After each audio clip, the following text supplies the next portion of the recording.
hopefully we keep the conversation lively enough to keep you up. This panel is called Cloudy with a Chance of Legislation, aptly, given the weather today. And so we're going to talk a little bit about what legislation might look like in the U.S., toss around some ideas. As you know, when it comes to digital privacy, there are meaningful steps that either have been taken, as you heard during the last panel, or at a planned stage at nearly every level of government. So many states are mulling options, as we know. We saw what happened in California with the CCPA, passing its own law. At the federal level, we have the NTIA reviewing comments they've received on the path forward, and NIST is in the process of developing its own privacy framework, while a number of congressional offices, as I'm sure you've seen, have released drafts of bills that they hope to focus on in this legislation of Congress. And then you have the tech industry, which is operating on all kinds of different business models, which can create a bit of a problem in terms of how we sort of work this. So in this panel, we're going to try and tackle what we're actually trying to solve for, what kind of framework might best apply to what those needs are, who should enforce any kind of framework that we do come up with, and then how that might interplay with the rest of the world. As we know, Europe is operating under the GDPR, which is a bit ahead of us. So how do we sort of catch up, and how might we interplay? We have quite a few speakers today, and we have a lot to talk about. So I'm going to do sort of brief intros, and you can do some Googling if you want to know more. I am Angelique Carson. I'm the editor of the Privacy Advisor via the International Association of Privacy Professionals, the IAPP, and I'm the host of the Privacy Advisor podcast. To my right, we have Maureen Ohlhausen, who's a partner at Baker Botts and chair of its Antitrust and Competition Law Group. Next to her is Chris Calabrese, vice president for policy at the Center for Democracy and Technology. Next to him is Jason Albert, who's Deputy General Counsel at Workday. Next to Jason is Elizabeth Banker, who's Vice President and Associate General Counsel at the Internet Association. And Terrell McSweeny, who is a partner at Covington. So let's get started. Let's just first talk a little bit about what specific problem we're even trying to sort of solve for right now. What types of business models regarding data collection, dissemination, and aggregation require regulation? Chris, do you want to maybe start us off with that? Sure, I'd be happy to. So I'm sure we'll get a lot of different perspectives on what the actual problem is. From our perspective, from CDT's perspective, the problem is that we've put too much burden on the individual to somehow try to solve this problem. You know, there's a lot of analogies you can use. The one I like is that we don't expect people to walk into a building and check the fire codes or make sure that the fire extinguishers all exist. We just assume that society has built that stuff in. I think we need to start doing that for privacy and data. We need to start shifting responsibility from consumers to the institutions who collect the data, the institutions that use that data. You know, I have to say this every single time I talk, so I'm sorry. CDT has draft privacy legislation which we have put together where we'll try to embrace and actualize some of these ideas. So we're not just sort of pontificating on concepts, but we're really trying to put pen to paper. So I'm going to apologize, but I've been told in no uncertain terms I have to say that every time I talk. But I think that's the problem. We need to end the check boxes, need to stop sort of giving a privacy policy checklist and putting more responsibility on companies and people who collect data. Applause, wow, nice. Jason, maybe you can talk a little bit about, you know, are there data sets that are more sensitive than others that might require different treatment? There's not sort of one box fits all. Well, I think from our perspective, where I would start is by talking about how any privacy law that we should have, and we should have a privacy law, should be comprehensive in nature. So you could argue that certain types of data are more sensitive. There's sensitive data, obviously, under GDPR that's subject to some heightened protections. That might be part of a comprehensive law. But fundamentally, wherever companies interact with individuals' data, people should be confident that they have the same protections. And that should be true across business models. So for example, I work for an enterprise company. We have lots of personal data. It's our customers' data. They use it to manage their workforces, to help their employees. We don't even have the right to see the data in our contracts, because our customers wouldn't want us to do that. But for us, we think privacy is essential because we want to make sure that companies can continue to innovate, to offer new services, to offer things like AI in a world where there's increasing data, and people will not let their data be used for those new technologies, for those new opportunities, if they lack confidence that it's protected. So it's important that we have sort of comprehensive protection, that it goes across data types, again, perhaps with some special rules for particularly sensitive categories. Maybe we can start with Elizabeth on this next one. There's been a lot of focus, particularly among privacy advocates, that we need to do away with this model of notice and consent. That, you know, I'm sure engineers will tell you that it's very difficult to create a product, and lawyers will tell you it's very difficult to communicate what that product does and how your data is being collected and used via that product to consumers in a concise way where they can make an informed decision.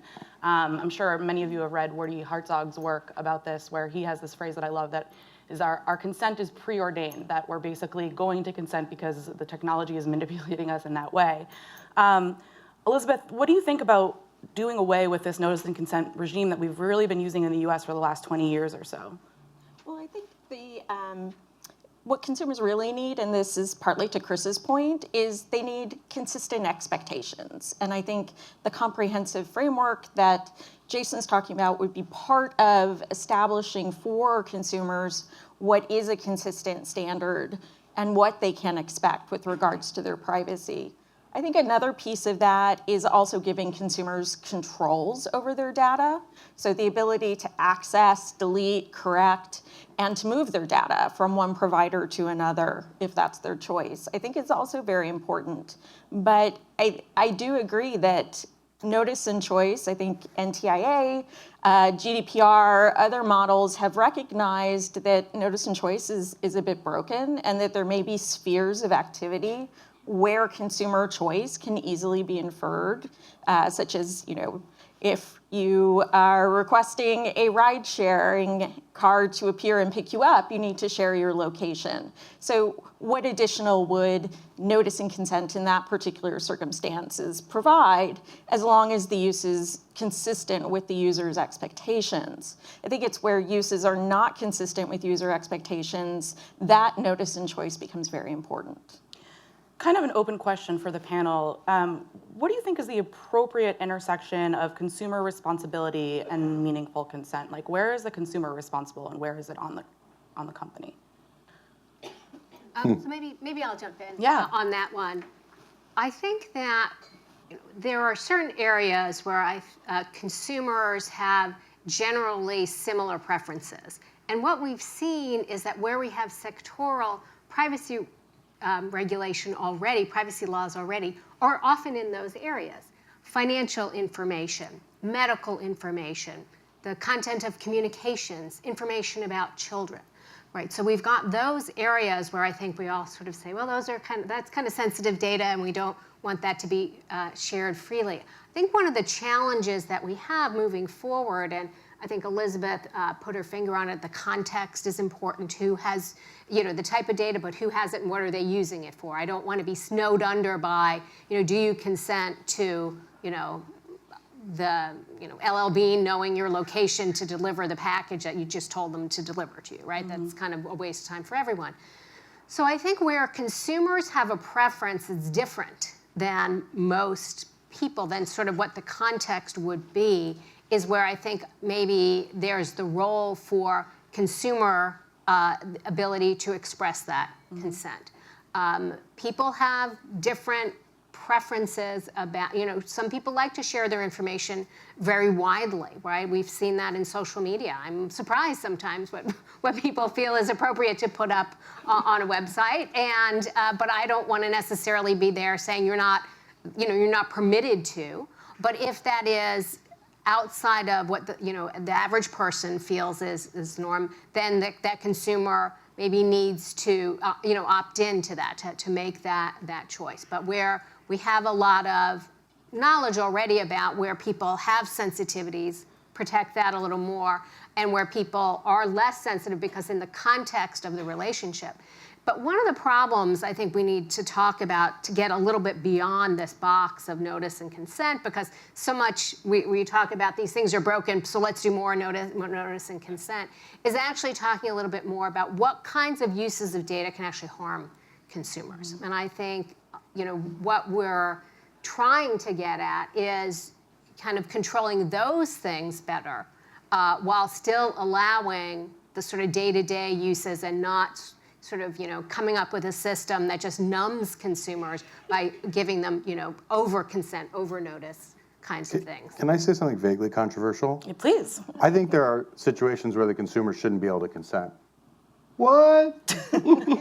Yes, I think there are circumstances where information may be collected for one purpose, like precise geolocation in a mapping app, but the consumer shouldn't be able to click a checkbox that says, use this location information for other purposes.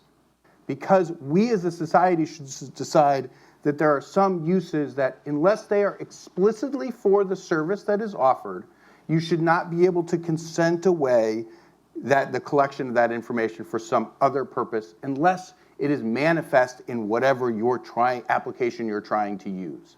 So I think that's controversial, but I think it's something that we need to embrace. If we continue to say, oh, well, we have to give people the option to always consent, I think the result of that is we continue to have a checkbox where people are consenting away in ways that they don't understand and probably wouldn't be comfortable with if they did understand.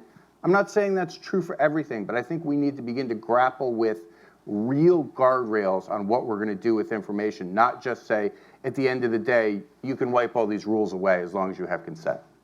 Can I jump in on this? Please. I think it's a really interesting discussion, especially as a former FTC commissioner, where, of course, we were relying on a notice and consent model for a really long time. I'm Maureen.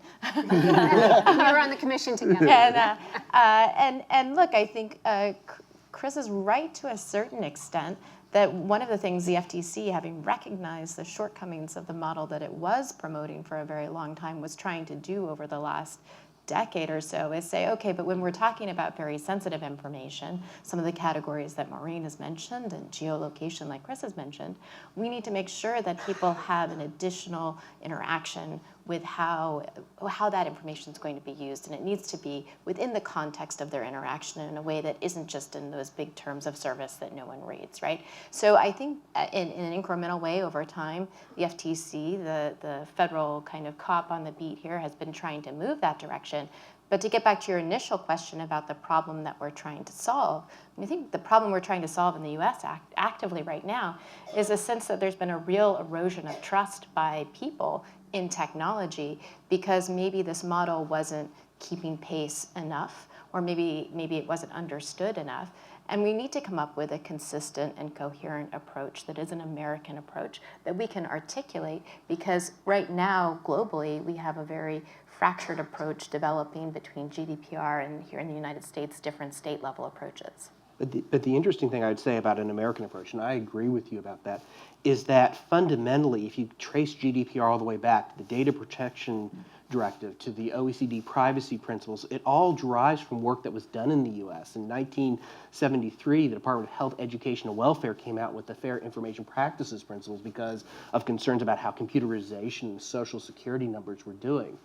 And so, from our perspective, we think that you can design a U.S. law that's based on the OECD privacy principles that incorporates things like a purpose limitation, like a data minimization, like rights of access and correction, and all those things. And you can do that in a way that is consistent with the American legal system, that doesn't mimic Europe, but the same way is interoperable. Because one thing that's true in a cloud-enabled world, data has to flow across borders.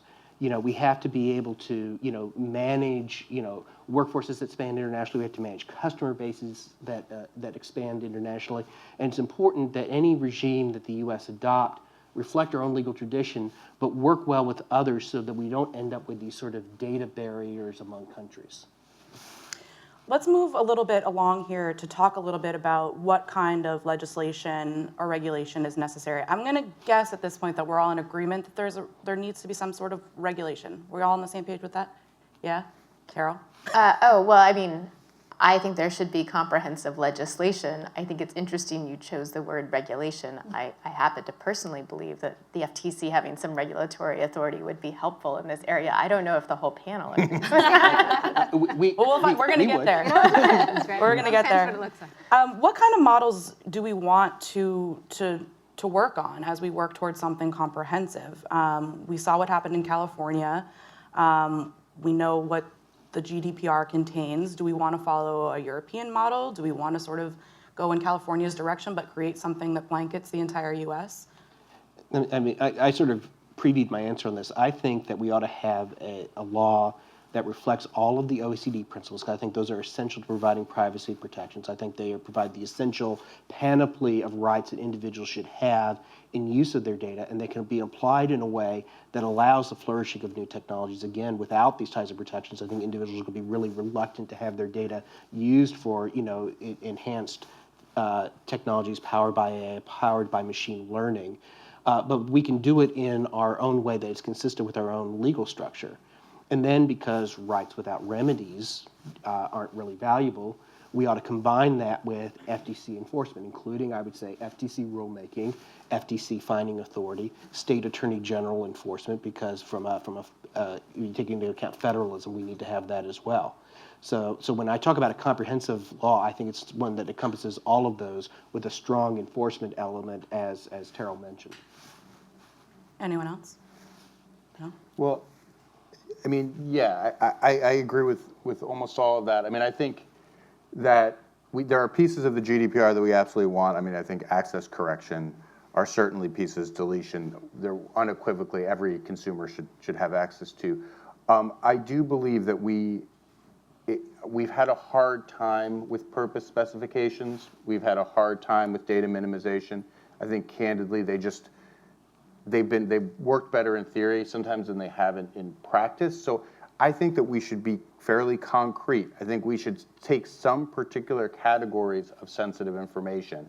I'm thinking specifically of location, biometrics, under 13 children's information, the audiovisual information from, for example, a speaker device, and we should put hard limits around them. We should say we can collect that information, but we can't make secondary uses of it and make that almost a full barrier. I think we need to give the FTC, again, some ability potentially to override that if there are particular uses that are more virtuous and beneficial to the consumer. But in general, the assumption should be we don't do it. And I think if we're concrete about that, we've been doing this long enough. We're 25 years into the commercial internet. We can start to set some limits. And if we do that, I think that we're going to get to a place where consumers are going to start to understand what can and can't happen with their data. And that's going to, for example, make them more comfortable having an internet-enabled speaker in their house, because they feel like there are some real legal protections around that. And as I said, CDT wrote all these things down in a legislative proposal that you can feel free to look at. It's on the website. Thank you.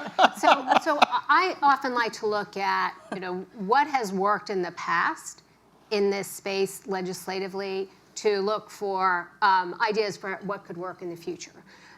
So when we're talking about, Jason, the HEW principles, think back to the Fair Credit Reporting Act, right? So it has purpose limitations, it has access, it has some guides on it.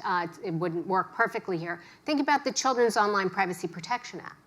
That gave the FTC rulemaking authority, but within some narrow bounds, where Congress has made some of the harder decisions here. And I think Congress should make some of the harder decisions there, and then give the FTC maybe a little more authority to put some, fill in some of the details, but not just wide open, rulemaking authority, because I think that can be a challenge for the agency to wield. Perhaps some sort of limited civil penalty authority. One of the things that I really like about the Children's Online Privacy Protection Act is it's trying to give parents control over their children's data, and there's different ways that you can do that. And it doesn't say that the FTC is the only one who can specify how to do that. It actually allows different organizations to come up with ways, and then the FTC can look at them and say, yes, that complies with these general principles. And so if companies, or it can be companies or trade associations or consumer groups, whoever comes up with those principles, can say, well, we're going to follow that, and then we know we're doing this in a way that the FTC says is sufficient. So I think we want to think creatively, because if we do want something overarching, there's a lot of different technologies, there's a lot of different types of data. I don't think that there's necessarily like a one-size-fits-all that where you could say, it's clear in this context or not, or this kind of data or not, or this technology or not. So I'd like something that's maybe a little more high-level principles, and then maybe the details could be filled in through even some self-regulation helping out. Did you have something, Elizabeth? Yes, I wanted to respond to Chris. I think we absolutely agree that federal privacy standards should be risk-based and really geared to protecting consumers. I think at the same time, though, it needs to be flexible, and I think it would be potentially problematic to enshrine in law now practices that are completely off the table, even if consumers could have the appropriate level of transparency and choose to engage in those activities. So, I think, we're looking for something that takes into account context and the relationship between the entity that's collecting the data and the consumer. But ultimately, I think particularly consistent with U.S. culture and values, ultimately letting an individual make choices about their information and how it gets used is most consistent with developing a truly American approach to privacy legislation. And I guess I would argue that a consumer can most consistently express their consent by using services that rely on that type of data. So like I can manifest consent to have a package delivered to my house. I understand that you need that data. What I don't understand is that my home address should be sold to a data broker and used for some other purpose or put me on a mailing list. I know that's a very old-fashioned example, but we can all think of a lot of them. I do think that there's an absolute place and central role for the consumer in this discussion to use whatever products and services they want. I just think that we need to think hard about the secondary uses after that. And I think that's where, again, I agree with you, not absolute barriers, but much more substantial guardrails, especially when it's more sensitive uses. Let's turn a little bit to enforcement, and we've alluded to it or touched on it a little bit, but we know that the state AGs have been pretty active on privacy and data protection recently in lieu of federal law. Who do we think, and I imagine I can guess who Maureen and Terrell might say, but who do we think should enforce whatever type of legislation or regulation is passed? Should AGs play a role in this at all? I think AGs should play a role, much like they play a role in COPPA, where there's a federal standard and they enforce to that standard. So you get the ability, the FTC can't be, in all places at all times. And so I think you have the benefit of a federal standard, a uniform standard, but also the benefit of allowing states to be the people who are kind of on the ground and seeing it. But I did want to make one other point, which is about when you compare this question about should there be a uniform federal standard or should that we have different state level standards, compare it to the GDPR. In Europe, a big thing that they are doing, and the GDPR is part of this, is trying to have a uniform single market, right? And so, these standards and everything are trying to push towards a single market.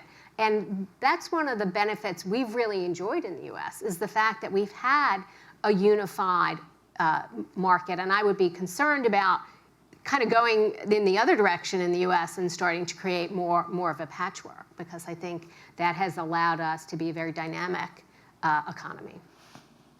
Do we want to take a couple moments? Do people have questions that they'd like to ask? It's right in the middle like that. Just throwing everything on. Well, sometimes you like to break it up, mix it up. Yeah. Thank you. Gavin Logan, National Urban League. First of all, thank you all to the panel. I rather enjoyed the conversation. I'm curious, for those who don't know, the National Urban League is one of the oldest civil rights organizations in the United States. We first started in 1910 and have been going strong to provide direct services to over 2 million people across the country. And this issue has becoming a focus of ours.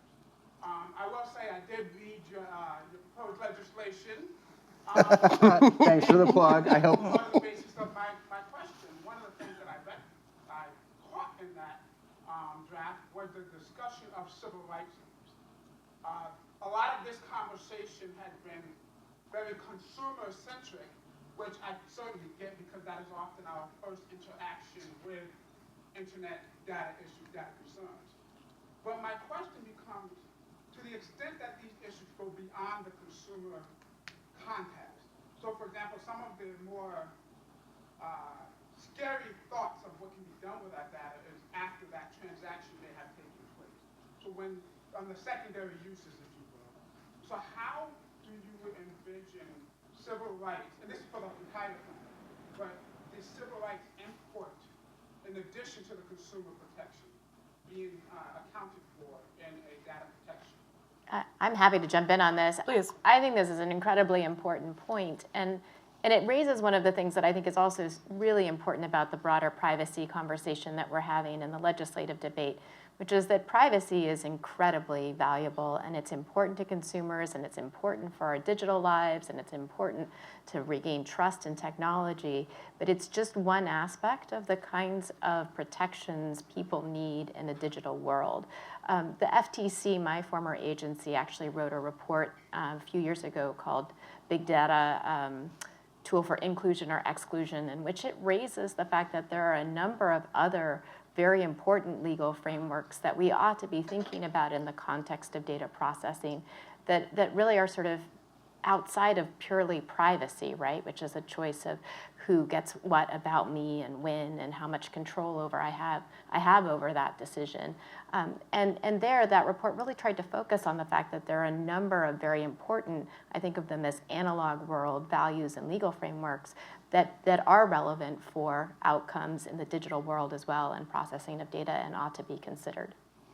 I'd agree with that. I think when we think about privacy legislation, and when we endorsed it, we wrote a blog. We talked about sort of the principles we thought should underpin it. We talked about why it was important to enterprise cloud space, which is what Workday does. But we also put in there that privacy is a fundamental right, and we shouldn't lose sight of it when we are doing this legislation. We're looking at harms, and we're looking at balancing the needs for data with protection so that people aren't blindsided. That all this at the bottom comes down to the fact that there's something fundamentally human about the data that we generate that are about us, and we shouldn't lose sight of that as we go through this process. Yeah, I mean, I was really excited when I've heard, obviously, the Urban League's involvement in these issues, and I've watched it. I've also seen a lot of other civil rights groups be more and more engaged on technology and data issues, and I think that audience is crucial. We've obviously had a lot of conversations. Our legislative language focused a lot on targeted advertising, and we worry about the impact of different types of targeted advertising based on either race or proxies for race, and we think that's a real concern if you just think about credit advertising, for example.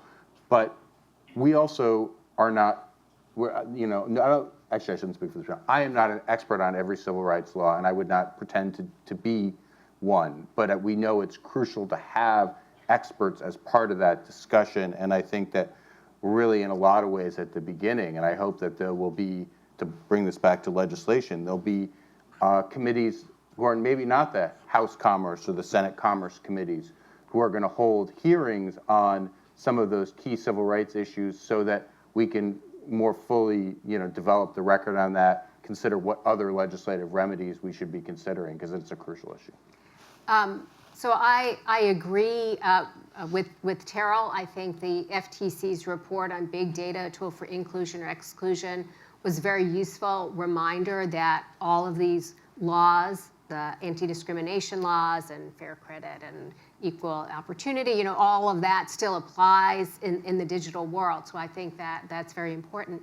But I did want to take a little issue with some of the things that Chris said, which is saying, well, you collect the data for only one purpose and you can't use it for another, and you can't necessarily use it for targeted advertising, because there are good market expanding, choice expanding examples where maybe you want to use this data as a way to serve underserved populations who say, there's a certain type of, thing that I would enjoy, that I would find useful. Think of the growth of BET, right? Mm-hmm. It's been a phenomenal success because it was targeting people who said, the values and the kinds of things I would like to see are not necessarily being represented very well right now. So I'm always a little nervous about saying, well, you can never use it for, because there can be bad purposes, and that shouldn't be permitted, and we don't want sucker lists, and we don't want discrimination in lending. But it can also be a tool to give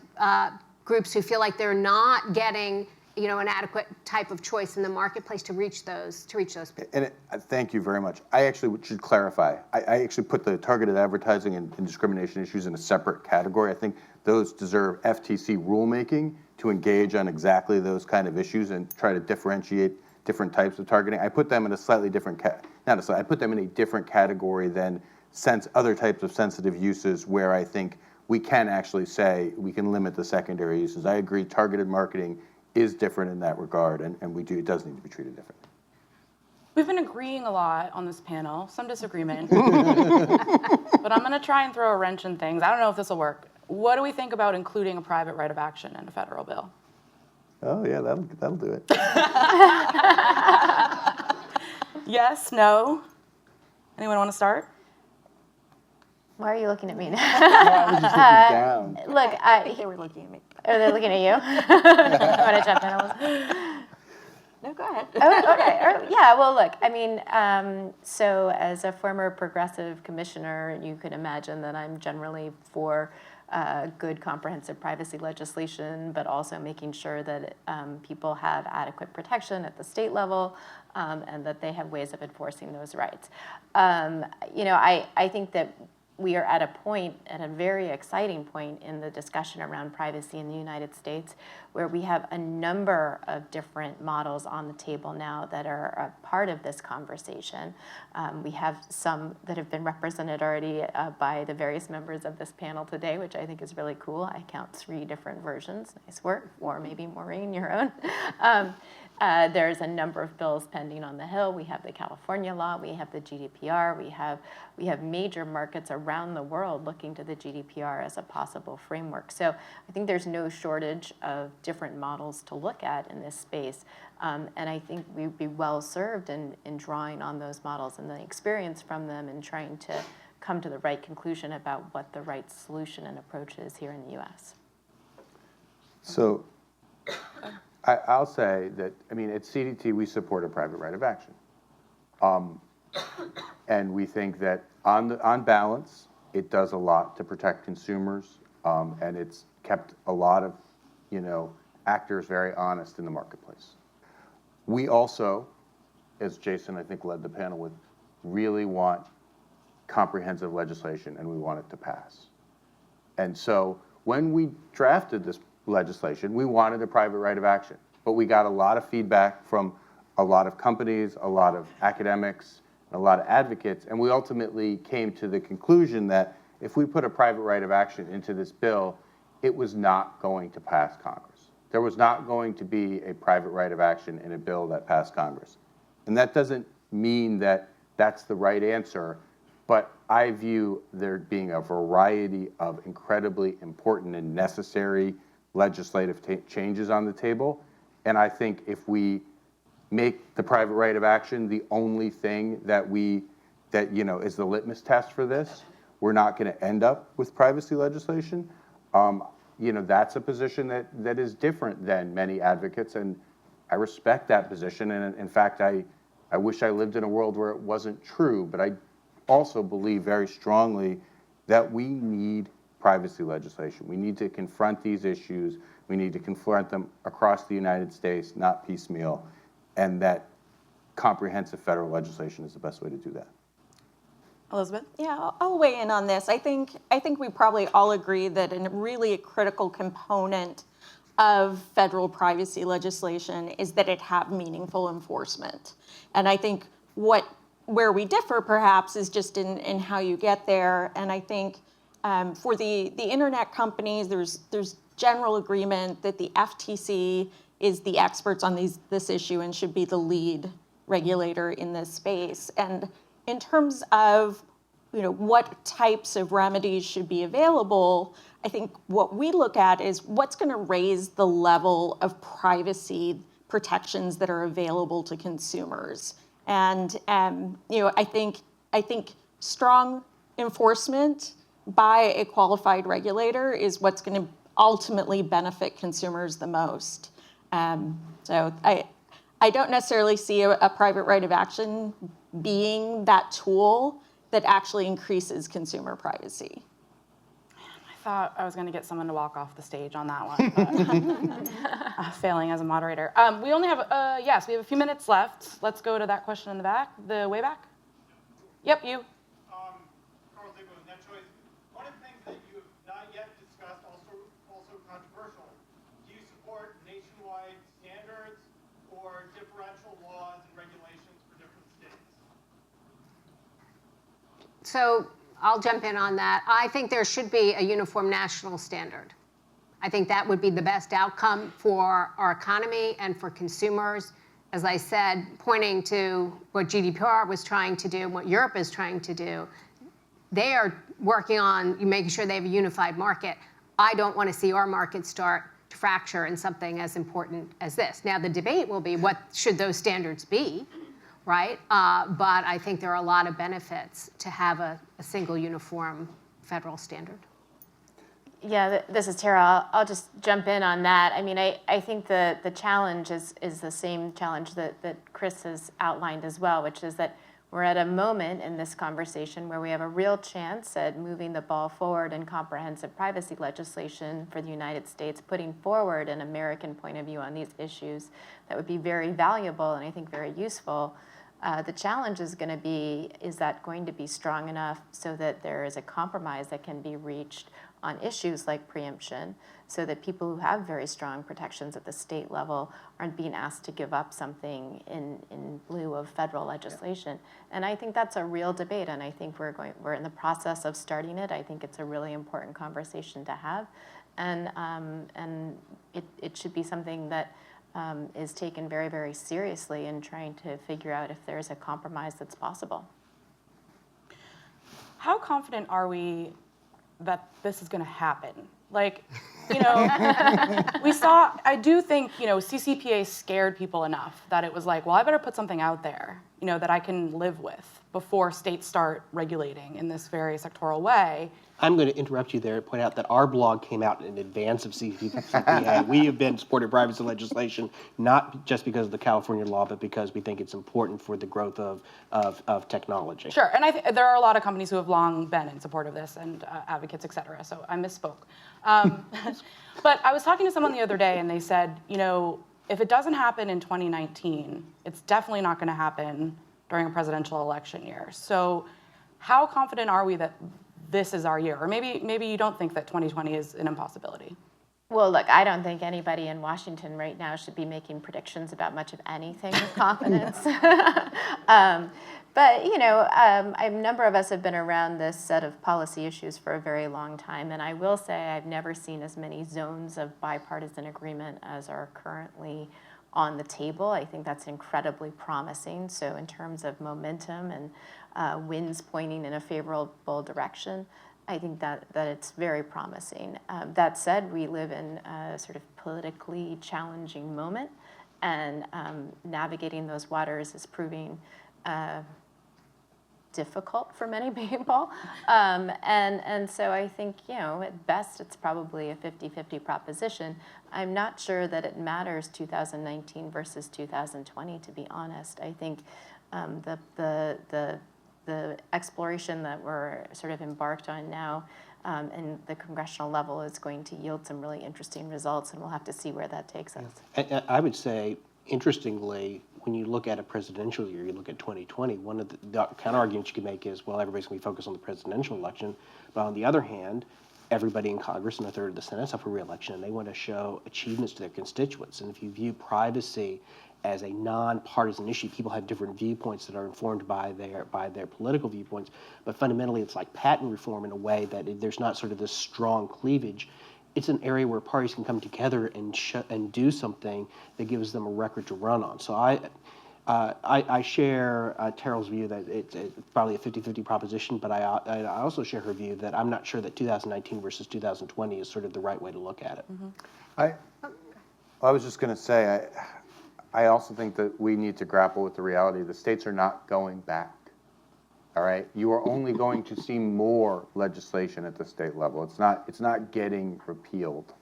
And so if we do not want, and most of the people on this panel, myself included, I think feel this way, we don't want a balkanized regulatory structure where you're asked to do different things in different states.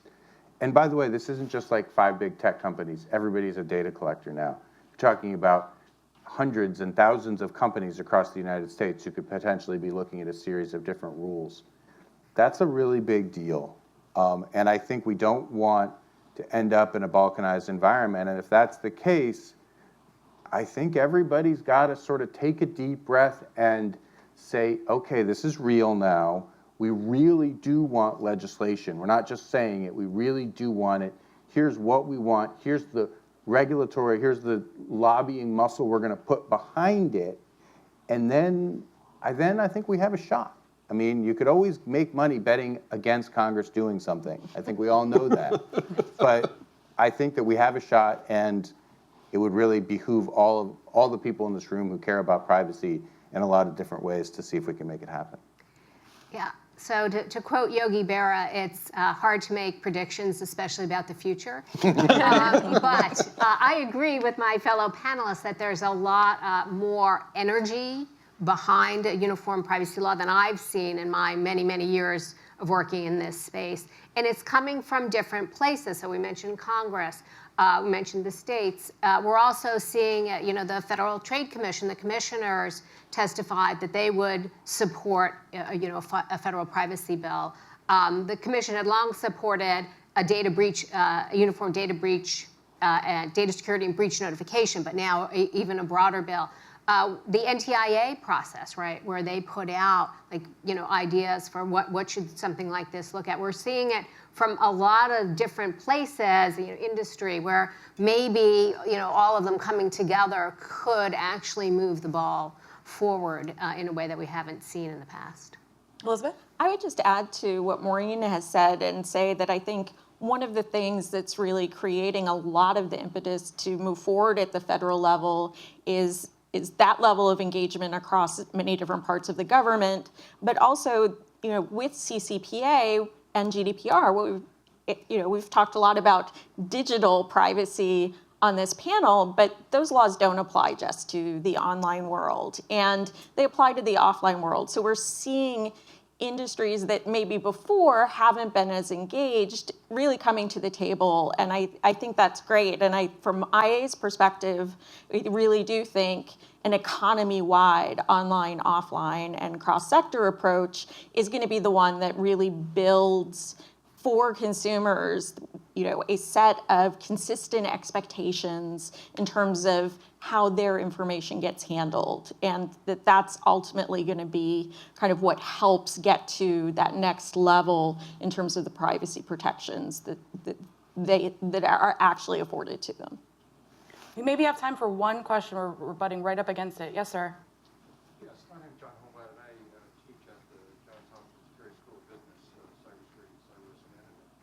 And there's a fundamental principle of cybersecurity, which is called the principle of least privilege, where you give a user only the privilege that they need on a system to do their job, nothing more, nothing less. It seems like you could flip that on its head and say the principle of maximum privacy, where a system that wants to basically always take away your privacy only gets the amount of privilege to do that to the extent that you grant them, say a case-by-case basis or maybe a continuous basis. But what are your thoughts on that? Could whoever takes that just repeat the question? Sure. So if I understood the question correctly, it was in the cybersecurity space, there's this principle of least access. Essentially, you give the minimum amount of access you need for, in order to protect the security of the system. And couldn't you turn that around and apply the same thing in the privacy setting? And my answer is going to be yes and no. So the yes part is, look, if you go back to the OECD principles, which we advocate, there are a couple of things that go along those lines. There's a purpose specification. You got to specify the purpose for which you're processing the data. I can't collect your data for one purpose and then, without sort of consent or notice or something, use it for a completely different purpose.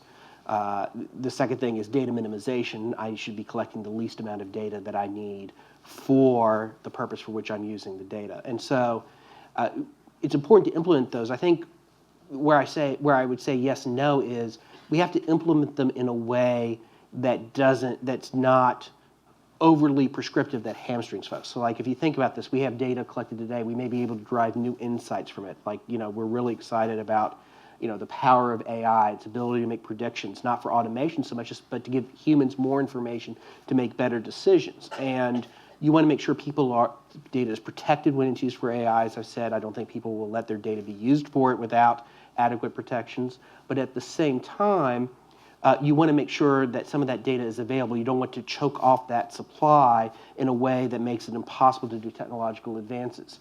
So, again, fully committed to the purpose limitation principle, fully committed to the data minimization principle, but we should be thoughtful as we do federal legislation about how we implement those in a way that is consistent with our innovative culture. I absolutely agree with that. And I would also add that one of the things that we need to be cognizant of as we talk about data minimization and limitations for purpose and those sorts of things is that data also helps with security.